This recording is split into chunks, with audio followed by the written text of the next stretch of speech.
Hello guys, welcome to Nahida's food zone. আসসালামু আলাইকুম। আজ আমি আপনাদের দেখাবো কিভাবে সহজভাবে লাচ্ছা সেমাই দিয়ে চমচম বানানো যায়।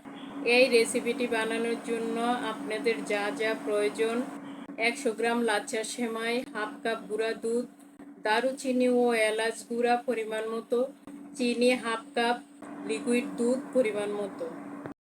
প্রথমে আমি একটি কড়াইতে 1 টেবিল চামচ বাটার গলিয়ে নিব।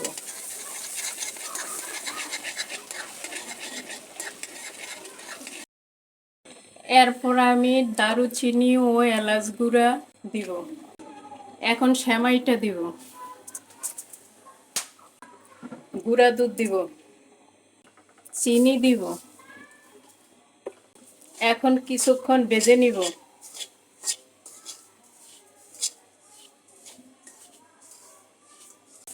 এখন আমি সেমাইটাকে নরম করার জন্য অল্প অল্প করে লিকুইড দুধ দিতে থাকবো এবং নাড়তে থাকবো।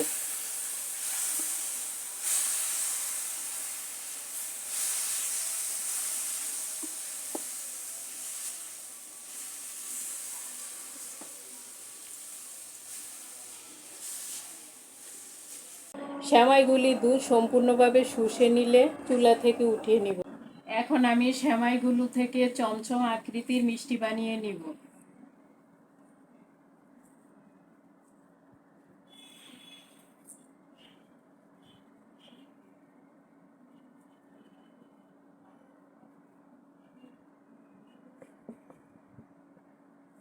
আমার মিষ্টিগুলো বানানো শেষ।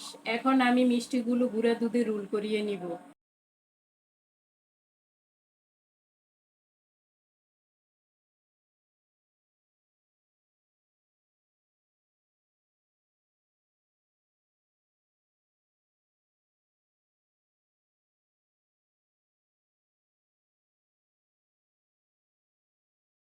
দেখুন মিষ্টিগুলো কত নরম হয়েছে।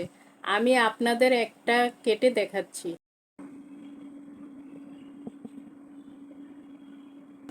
দেখতেই পাচ্ছেন মিষ্টিটা কত সফট হয়েছে। আপনাদের যদি এই রেসিপিটি নিয়ে কোনো সমস্যা বা প্রশ্ন থেকে থাকে তাহলে অবশ্যই কমেন্ট বক্সে জানাবেন। এই রেসিপিটি যদি আপনাদের পছন্দ হয়ে থাকে তাহলে ভিডিওটি লাইক এবং চ্যানেলটি সাবস্ক্রাইব করতে ভুলবেন না, এবং ভিডিওটি অবশ্যই অন্যদের সাথে শেয়ার করবেন।